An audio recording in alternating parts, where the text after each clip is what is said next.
आज माघ मास की कृष्ण पक्ष की एकादशी षटतिला एकादशी का महात्म्य प्रारंभ करने से पहले पुष्पांजलि।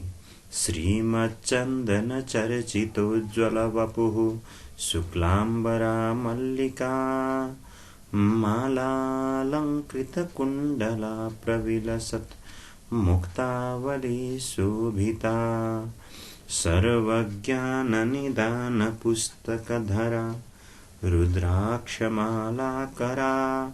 वाग्देवी वदनाम्बुजे वसतु मे त्रैलोक्यमाता चिरम् अमरीकबरी भारभ्रमरी मुखरीकृतं दूरीकरोतु दूरितं गौरीचरणपङ्कजम् अविरलमदजलनिवहं भ्रमरकुलानीकसेवितकपोलम् अभिमतफलदातारं कामेशं गणपतिं वन्दे। मूकं करोति वाचालं पङ्गुं लङ्घयते गिरिं यत्कृपातमहं वन्दे परमानन्दमाधवम् सच्चिदानन्दरूपाय विश्वोत्पत्त्यादिहेतवे तापत्रयविनाशाय श्रीकृष्णाय वयं नुमः। नारायणं नमस्कृत्य नरं चैव नरोत्तमं देवीं सरस्वतीं व्यासं ततो जयमुदीरयेत्। ॐ अथ माघकृष्णैकादशी कथा। दाल्भ्य उवाच मर्त्यलोके तु सम्प्राप्तः पापं कुर्वन्ति जन्तवः ब्रह्महत्यादिपापैश्च यज्ञैश्च विविधैर्युतः परद्रव्यापहारश्च परव्यसनमोहिताः कथं न यान्ति नरकान् ब्रह्मन् तद्ब्रूहि तत्त्वतः अनायासेन भगवन् दानेनाल्पेन केनचित् पापं प्रशममायाति येन तद्वक्तुमर्हसि। पुलस्त्य उवाच साधु साधु महाभाग गुह्यमेतदुदाहृतं यन्न कस्यचिदाख्यातं ब्रह्म विष्णुेन्द्रदेवतैः तदहं कथयिष्यामि त्वया पृष्टो द्विजोत्तम।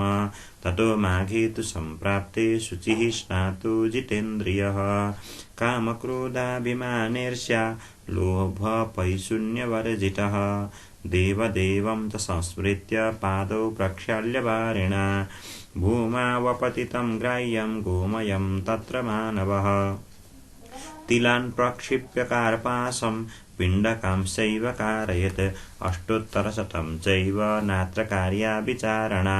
ततो माघे च सम्प्राप्ते यादौ चैव भवेद्यदि मूले वा कृष्णपक्षस्यैकादश्यां नियमं ततः गृह्णीयात् पुत्रफलदं विधानं तत्र मे शृणु।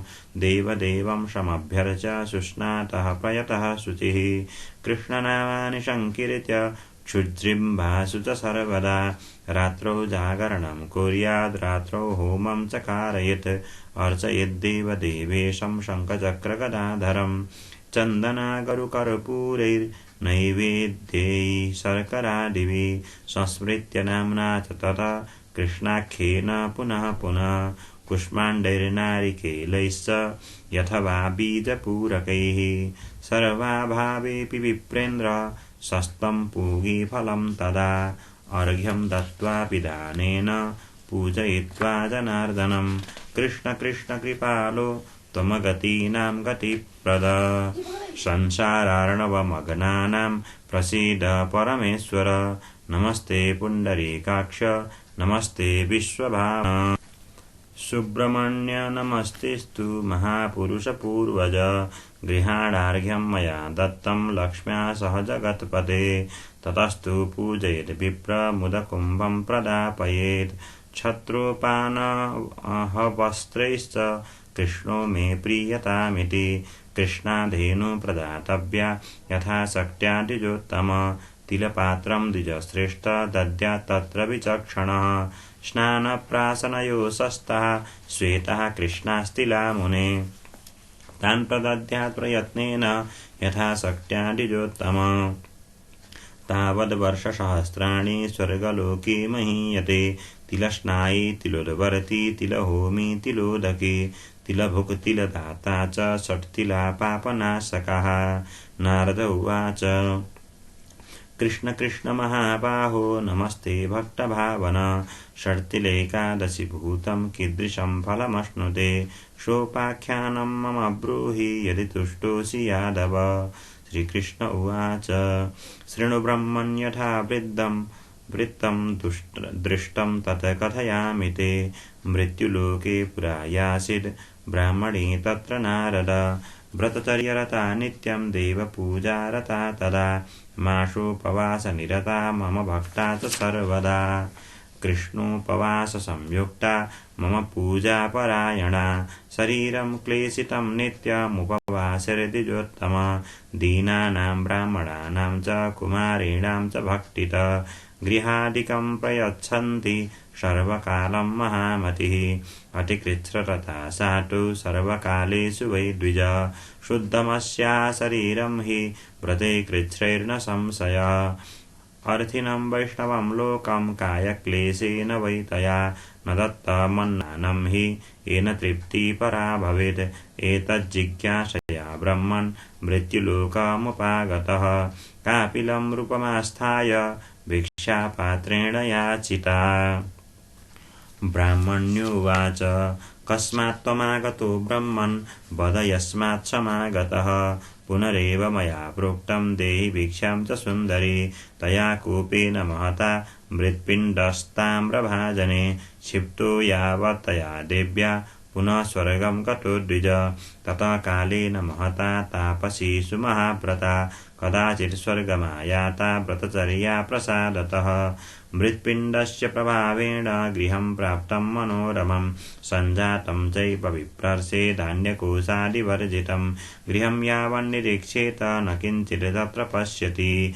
तावद् गृहाद् विनिष्क्रान्ता ममान्ते चागता द्विज। क्रोधेन महताविष्टा त्विदं वचनमब्रवीत्। मया व्रतैश्च कृच्छ्रैश्च उपवासैरनेकशः। पूजयाराधितो देव सर्वलोकस्य भावना। न धनं दृश्यते किञ्चित् गृहे मम जनार्दन। ततश्चोक्ता मया सा तु गृहं गच्छ यथागतम्। आगमिष्यन्ति सुतरां कौतूहलसमन्विताः। देवपत्न्यस्तु त्वां द्रष्टुं विस्मयेन समन्विताः। द्वारं नोद्घाटनीयं हि षट्तिला पुण्ययाचनात्। एवमुक्ता गता सा तु यदा वै मानुषी तदा। अत्रान्तरे समायाता देवपत्न्यश्च नारद। ताभिश्च कथितं तत्र त्वां द्रष्टुं हि समागता। द्वारमुद्घाटय त्वं च पश्यामस्त्वां शुभानने।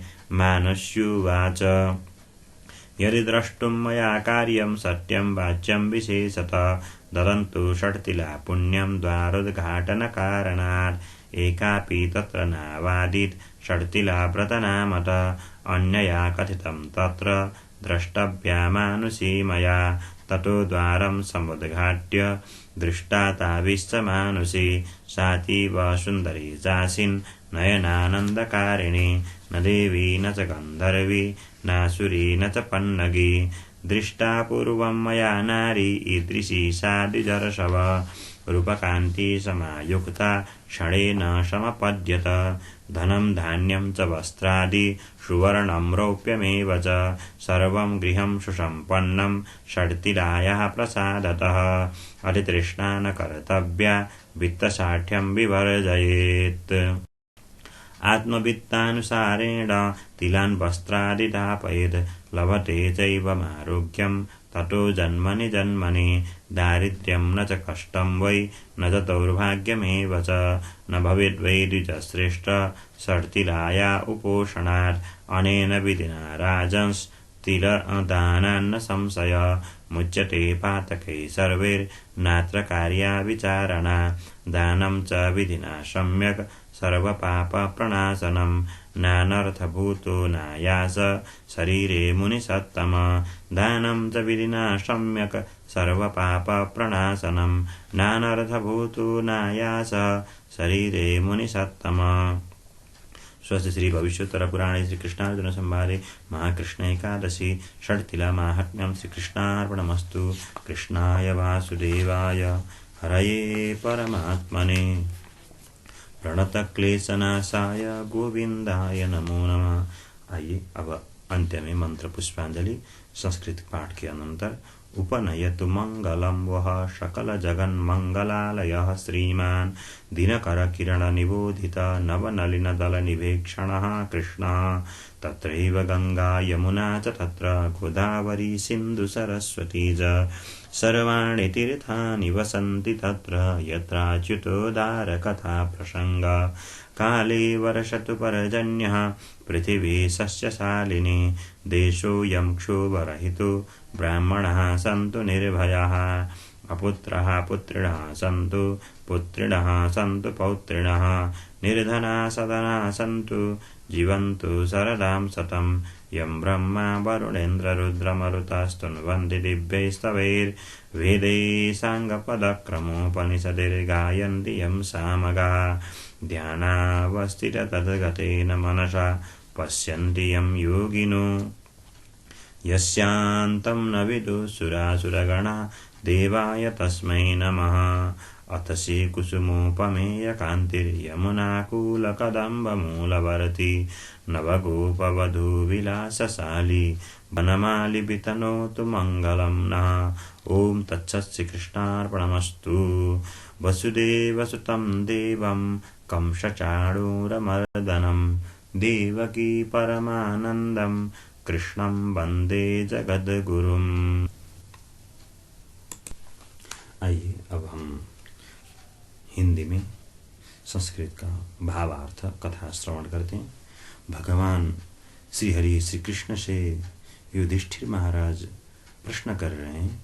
युधिष्ठिर भगवान श्री कृष्ण से एकादशी के विषय में प्रश्न करते हुए कहा, हे जगन्नाथ, हे श्री कृष्ण, हे आदिदेव, हे जगत के स्वामी, हे भगवान, कृपा करके इस माघ मास में कृष्ण पक्ष में कौन सी एकादशी होती है, उस एकादशी की विधि क्या है और उसका फल क्या है। हे संपूर्ण जगत को जानने वाले, संपूर्ण शास्त्रों को जानने वाले श्री कृष्ण, कृपा करके मुझे ये सब बताइए। ऐसा युधिष्ठिर महाराज के द्वारा पूछे जाने पर भगवान श्री हरि बोले, हे राजन, हे युधिष्ठिर, सुनो, माघ मास के कृष्ण पक्ष की जो एकादशी है वह षट्तिला नाम से विख्यात है, जो सब पापों का नाश करने वाली है। अब मैं तुम्हें षट्तिला नाम की एकादशी की पापहारिणी कथा श्रवण कराता हूँ, जिस कथा को मुनिश्रेष्ठ पुलस्त्य ने दालभ्य ऋषि से कहा था। दालभ्य ऋषि ने पुलस्त्य से पूछा कि हे ब्राह्मण, मृत्युलोक में आए हुए प्राणी प्राय पाप कर्म करते हैं, उन्हें नरक में तो जाना नहीं पड़ता, इसलिए ये क्या कर्म करते हैं जिससे ये नरक में न जाएं और स्वर्ग में जाते हैं। कृपा करके मुझे वह पुण्य कर्म के बारे में बताइए। ऐसा दालभ्य के पूछे जाने पर पुलस्त्य जी ऋषि बोले, हे दालभ्य, हे महाभाग, तुमने अत्यंत अच्छी बात पूछी है, मैं बतलाता हूं, सुनो। माघ मास के आने पर मनुष्य को चाहिए कि वह नहाए धोकर पवित्र होकर इंद्रियों को संयम में रखते हुए काम, क्रोध, अहंकार, लोभ और दूसरों का जो अपमान करना होता है, ये अपमान आदि का जो कार्य होता है, चुगलखोर आदि का आदि सब बुराइयां को जितने भी हैं उन सब को त्याग दें। देवादिदेव भगवान श्री हरि श्री कृष्ण के स्मरण करके जल से पैर धोकर भूमि पर पड़े हुए गोबर का संग्रह करें, उसमें तिल और कपास छोड़कर 108 पिड़कियां बनाएं, गोल बनाएं। फिर माघ में जब आर्द्रा या मूल नक्षत्र आए तब कृष्ण पक्ष की एकादशी करने के लिए नियम ग्रहण करें। भली भांति स्नान करके पवित्र हो शुद्ध भाव से देवादिदेव श्री हरि की पूजा करें। कोई भूल हो जाने पर श्री कृष्ण का नामोच्चारण करें। रात को जागरण और होम करें। चंदन, कपूर, नैवेद्य आदि सामग्री से शंख, चक्र और गदा धारण करने वाले देव देवेश्वर श्री हरि की पूजा करें। तत्पश्चात भगवान का स्मरण करके बारंबार श्री कृष्ण, हे कृष्ण, हे श्री कृष्ण ऐसा कृष्ण नाम का उच्चारण करते हुए कुम्हड़े या नारियल के अथवा बिजौरे के फल से भगवान को विधिपूर्वक पूजकर अर्घ्य दें। बिजौरे अर्थात नेपाली में इसको हम लोग बिमिरो कहते हैं। अन्य सब सामग्रियों के अभाव में 100 सुपारियों के द्वारा भी पूजन और अर्घ्यदान किए जा सकते हैं। अर्घ्यदान करते वक्त इस मंत्र का उच्चारण करें। कृष्ण कृष्ण कृपालुस्त्वमगतीनां गतिर्भव संसारार्णवमग्नानां प्रसीद पुरुषोत्तम।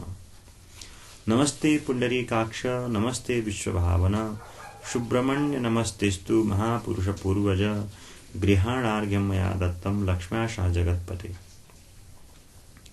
हे सच्चिदानंद स्वरूप श्री कृष्ण, आप बड़े दयालु हैं। हम आश्रयहीन जीवों के आप आश्रयदाता होइए। हे पुरुषोत्तम, हम संसार समुद्र में डूब रहे हैं, आप हम पर प्रसन्न होइए। हे कमल नयन, आपको नमस्कार है। हे विश्वभावन, आपको नमस्कार है। हे सुब्रह्मण्य, हे महापुरुष, हे सबके पूर्वज, आपको नमस्कार है। हे जगतपते, आप लक्ष्मी जी के साथ मेरा दिया हुआ अर्घ्य स्वीकार करें। तत्पश्चात ब्राह्मण की पूजा करें, उसे तिल मिश्रित जल का घड़ा दान करें।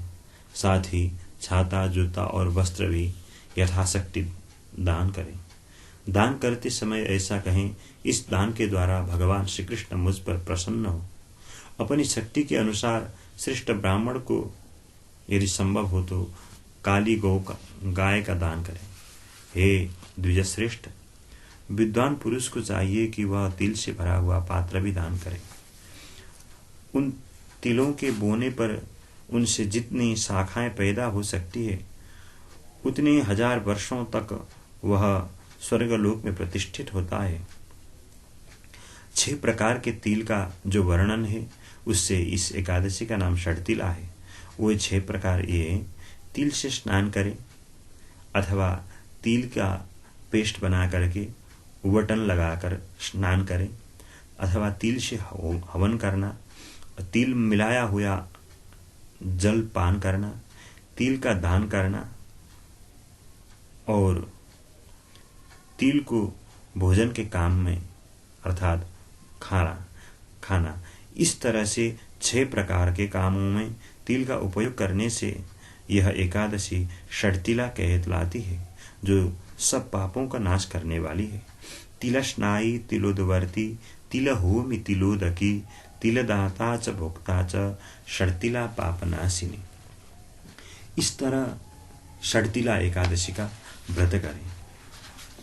भगवान श्री कृष्ण कहते हैं कि मैं तुम्हें एक प्राचीन कथा सुनाता हूं। एक ब्राह्मणी इस धराधाम पर, इस संसार में सदा सर्वदा मेरा व्रत पूजा करती रहती थी। कभी कभी वो मास भर मेरा व्रत पूजा करती रहती थी। इतना दयालु, इतना दान करने वाली थी कि हर किसी को घर आदि अपने सामर्थ्य के आधार पर दान देती थी। पर वो व्रत करते करते अत्यंत उसका शरीर पतला हो गया। पतली शरीर के कारण बावजूद वो व्रत तो करती थी, पर उसके होश में न रहने के कारण वो कभी कभी भिक्षा मांगने वाले को फटकार लगाती। इस तरह फटकार लगाकर भिक्षा दान न देने से, ब्राह्मणों को और वैष्णवों को न देने की वजह से वह अत्यंत दुखित तो होने लगी थी। एक दिन भगवान श्री कृष्ण कहते हैं, मैं उनके सामने ब्राह्मण बनकर के भिक्षा मांगने गया और मैंने कहा, हे सुंदरी भिक्षाम देहि, मुझे भिक्षा दो। पर उसने अत्यंत मुझसे क्रोध करके मेरे पात्र भिक्षा पात्र पर मिट्टी का एक ढेला उठा करके डाल दिया। फिर मैं तो लौट करके स्वर्ग में आ गया, पर जब वह स्वर्ग आने के वक्त उसको एक सुंदर भवन तो मिला, पर सुंदर भवन खाली था, केवल घर ही था, क्योंकि उसने जो दान किया वही उसको प्राप्त हुआ। उसने केवल मिट्टी का ढेला दान किया था, इसलिए उसको खाली घर प्राप्त हुआ। तो वह गुस्से में आकर मुझसे पूछने के लिए आई कि मैंने ऐसा क्या किया था, मैंने इतनी कठिन कठिन व्रत उपवास किए थे, फिर भी मेरा घर इतना खाली। ऐसा उसके द्वारा पूछे जाने पर भगवान श्री कृष्ण कहते हैं, हे युधिष्ठिर, मैंने उनसे कहा कि तुमने दान करते वक्त केवल मिट्टी का ढेला दान किया था, इसलिए तुम्हें केवल मिट्टी का घर ही मिला।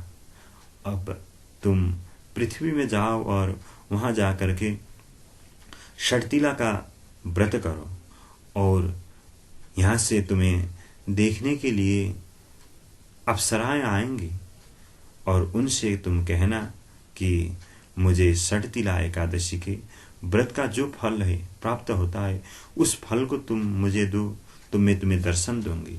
ऐसा तुम कहोगी तो वे तुम्हें षटतिला एकादशी के व्रत का जो फल प्राप्त होता है वह तुम्हें प्रदान करेंगे। ऐसा भगवान के द्वारा कहने पर वह बुढ़िया माता इस धरा में आकर के व्रत करी, और जब देवलोक से अप्सराएं आए तो उसने अपने घर के द्वार न किवाड़ न खोला नहीं। फिर उसके बाद जब उसने कहा कि मुझे षटतिला एकादशी का व्रत का जो फल होता है वो दे, जो प्रदान करेगी उसे मैं सन दूंगा। ऐसा उसके द्वारा कहने पर एक ने मैं तुम्हें उसका फल अवश्य प्रदान करूंगी, ऐसा कहने पर वह दरवाजा खोल करके बाहर आई, और भगवान श्री कृष्ण कहते हैं कि जब उसको षटतिला व्रत का फल मिला तो उसको तिल वस्त्र आदि जितने थे उसने दान किया नहीं किया था, उसके समान उसको फल प्राप्त हो गया। तो वह स्वर्ग रमण करने लगी और भगवान की अनन्य भक्त हो गई। इसलिए मनुष्य को चाहिए कि षटतिला एकादशी का व्रत अवश्य करें और विधिपूर्वक व्रत करें, जिससे शारीरिक या मानसिक दोनों पीड़ाएं न रहे। इसलिए भी मनुष्य को चाहिए कि व्रत करना चाहिए। आज के लिए आप सबको इतना ही। जय श्री कृष्ण, जय श्री राम। और आपने अभी तक चैनल को सब्सक्राइब नहीं किया तो सब्सक्राइब करें।